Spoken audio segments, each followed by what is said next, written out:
Alright, welcome back to the Supercoach Nuff channel. In this video we're going to preview NRL Fantasy going into round 2 of the 2025 NRL season. So before we get into my team in particular, we will go on to the Footy Statistics website, have a look at the most popular trade-ins, trade-outs and captaincy options. And we will go from there. Actually, I think captaincy options in this refer to last week, don't they? I forgot to do it in the Supercoach video, but I'll try to remember in future weeks.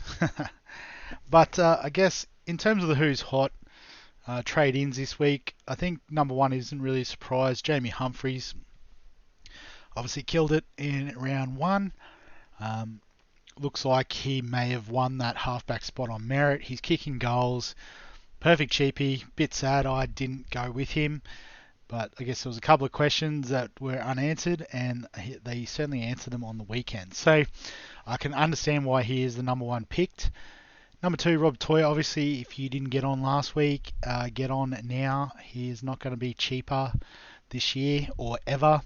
So now is the time, excuse me, to get on that pick.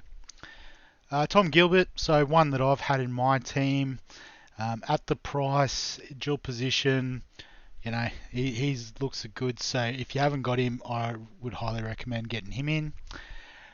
Jack Goz, so I guess with fantasy you don't get as much time to look. I know in the Supercoach preview I did say I want to have a second look at Gurjeski. It's one if you want to bring him in, I think you can, but I think there's other cheapies and stuff that I'm looking at, so I'm happy to let him slide. Tamale, I think if you don't have him, he's probably not a trade-in because Xavier Savage is only out for 1 week, and then you know he looked pretty good in Vegas, so he should come straight back in, and I think that leaves Tamale the odd man out. So he does look good. Excuse me. If you're happy to keep someone on the bench as a non-playing player for an extended period, that's fine, but I don't think he's worth trading in for what is only going to be 1 more week of returns in the short term. Maybe if, you know, down the road an injury to one of the outside backs there at the Raiders, looks like there's a medium-term spot available, then I'm looking at bringing him in. Payne Haas is another one that I've got, so I can highly recommend bringing in. I'm not sure who you're trading out to bring him in though, which then creates a concern. Are you just trading keepers where, you know, the output is similar and all it's costing you is a trade? Jesse Arthurs, I think, yeah, you can bring him in. It'll be a tougher test this week against the Raiders than what they had thrown at him last week by the Roosters. But I know a few people were confident on him in pre-season, so it stands to reason that he can make things happen there. Tupanua, I think, is a trap. You know, he scored 2 tries last week, don't forget. He did look good running the ball through the middle, but he won't score 2 tries every week. So I think, you know, there's better options at better value. So I would highly recommend not going with Tupanua this week. I think at his price, it's a bit of a reach. You know, I'd try and find the extra 100k and go to Tom Gilbert if you can. Would be my suggestion if you are looking to beef up that forward area. For Keddy, I don't mind as a pick. I think the cavalry is coming back for the Roosters. Excuse me. At 256k, he does offer a good bit of value though, starting in the 13 this week. But I probably prefer Hamish Stewart. I like his long-term upside a little bit better, given the Ryan Couchman injury means there is probably a permanent spot there. So he may just, you know, continue to cement himself in that best 17. Olakuatu, so again, looked really good on the weekend. If you want to bring him in, you can. But I think you're almost trading a keeper to get him in. So is it worth it in the long run? Who knows? Shibasaki, a bit like Arthur's, looked good. Good enough to bring in with job security, perhaps. Um, but yeah, I don't know. I'm not bringing him in, but I can see why people would. DCE, so I guess this is a bit of a pivot.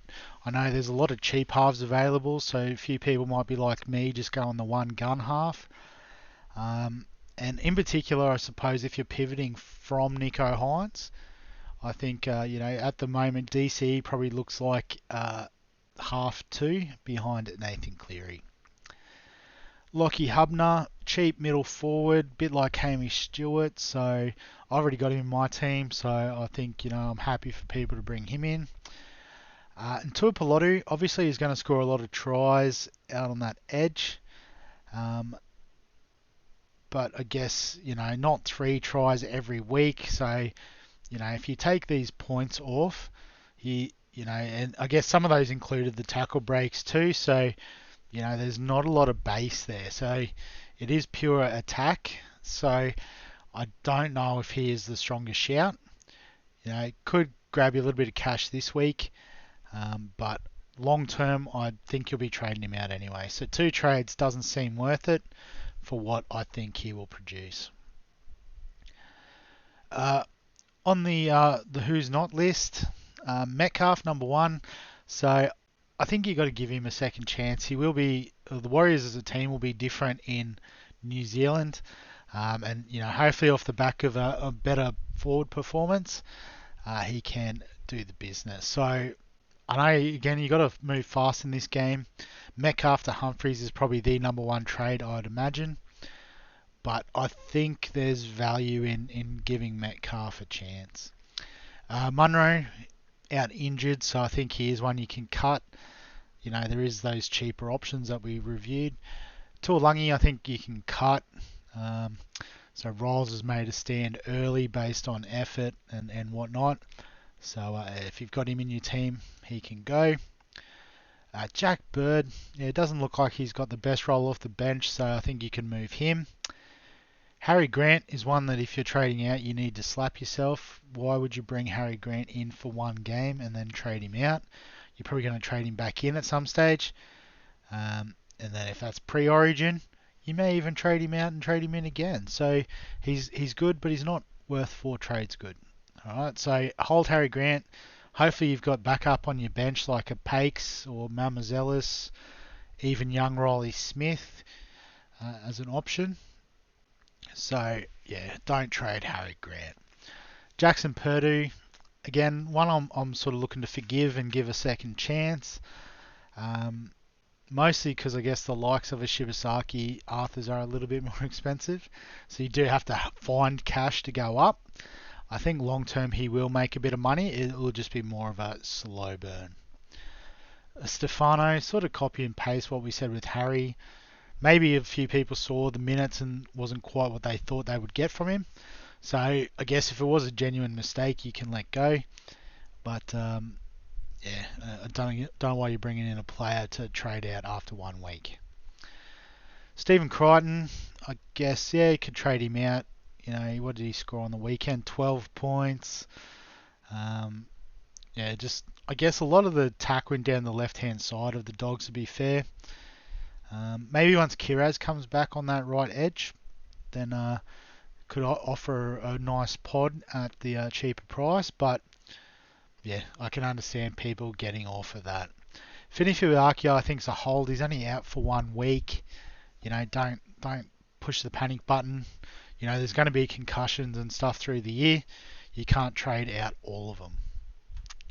Jeremiah Nanai, I think, is a chop. Again, being dropped based on performance. So, definitely one you can get rid of and use the money elsewhere. Royce Hunt, I think, probably wasn't a choice from the start, but a few people now realising that. So, well played. Get rid of him. He's a chop. Alex Seyfarth, he'd be one I'd be wanting to have a second look at. But I guess, if he is the one that makes way to bring in, say, a Humphries, for example, I can understand that. Victor Radley, so yeah, definitely out this week. And with his history of concussion and that one did look pretty bad. He may be a slightly longer term out.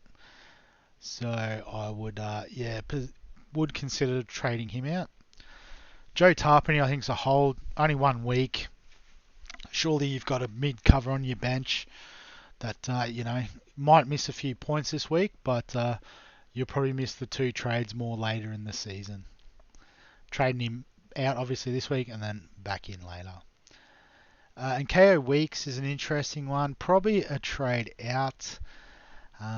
Maybe a few people sort of thought based on his averages last year, but remember he did spend a lot of time playing halfback as the dominant half, so a lot of kick meters and stuff that aren't really in his game anymore. So I think, KO Weeks is one we can trade out of, particularly at his price. What's he at? 530. I think him to Brimson is a pretty good move. Obviously, Brimson hasn't got the duel yet, but give it a few weeks and he'll be the same player that you got for a 50k value. So that's my thought on those top trade-ins, trade-outs. So to my team this week, and I guess at the time of recording I haven't fully settled on this. But I guess it was always wanting to replace Tass, excuse me, with Humphries in an ideal world. Obviously, I need to find 44k to spend on that. So I guess you think about who's expendable. Most people are going for Metcalf, but as I said, I think long term he is a money maker, so I'm not giving up on him just yet. And going through the rest of the team, I think there's a lot of value, or like these guys are keepers, so like Hopgood and Barnett, I'm not trading just yet. Again, I have faith that they'll bounce back this week. So I think one of the plays I talked about in the video on Monday was trading out Pakes. Just what did he score? 33. I'll just go to Pakes. I thought he was listed here somewhere, but apparently not. That's all right. We can search for him pretty easy. There's only one, Corey Pakes. So he scored 33. If you take off that try and line break, he's down back around this 22 points. So at the same sort of output, we can get Riley Smith. So obviously coming off the bench isn't ideal, but they've brought him in. He's replaced Joey Lussick, and I think the Eels might be willing to take a bit of a punt on him. So had similar minutes, similar tackles, similar errors and missed tackles, bit of kick meters, which was promising to see, particularly with no Moses as well. This could be a really handy asset. So I'm thinking I'm going with Riley Smith because I do want the cover at hooker. Obviously, if Mamazelis goes down with a concussion, I don't necessarily want to have to trade in a hooker. Alright, so this gives us the best of both worlds. We've got Humphries, who's going to make money fairly quickly. Sure, we missed out on 53k, but I reckon we can still get 100, 150, maybe 200 out of him, all going to plan. And then we've got Riley Smith as a bit of cover, and we think his role will potentially expand throughout the year. So, happy with those trades. And particularly, not doing trades in Supercoach or Dream Team this week, it helps scratch that itch. So, in terms of the team, I think the move we're going to make, Brimson is a lock to start, albeit he plays in the last game of the round. So I think, although they're playing against Penrith, these guys on the edge did look pretty good. So happy to give Purdue a week on the bench. And realistically, this is probably how the starting 13 will look most weeks. So then the bench, so the two sort of dominant halves we like, Tom Gilbert, Hubner looked good enough. So it's pretty much going to stay as is. I don't have any missing players or buy players to loop this week, so we're not even going to worry too much about it. Um, so yeah, so I guess it's just in terms of preference here. I think Cole could go alright against South, so happy to have him at emergency 5. Yeah, after that, maybe Smith over these guys. I think Sandon Smith might struggle a bit just getting against Penrith. Not a lot of attacking opportunity, but yeah, there may be a little bit of cash still there, so we're not too stressed about that. So then it's just captain, vice captain. So I mean, Panthers against the Roosters, it could be a fill up for Cleary based on the halves output last week from the Bronx. And you know, Isaiah Yo's as good as any as a vice captain. So in the off chance Cleary doesn't play, although he could get a little early bath, so you could look elsewhere for your vice captain. But I'm just going to leave it for this week. So that's the team going into round 2. Obviously, if you got any questions, comments, thoughts, feel free to add them below this video. Give us a like if you enjoy the NRL Fantasy content. Subscribe for all the fantasy sports content. And other than that, we'll catch you in the next one.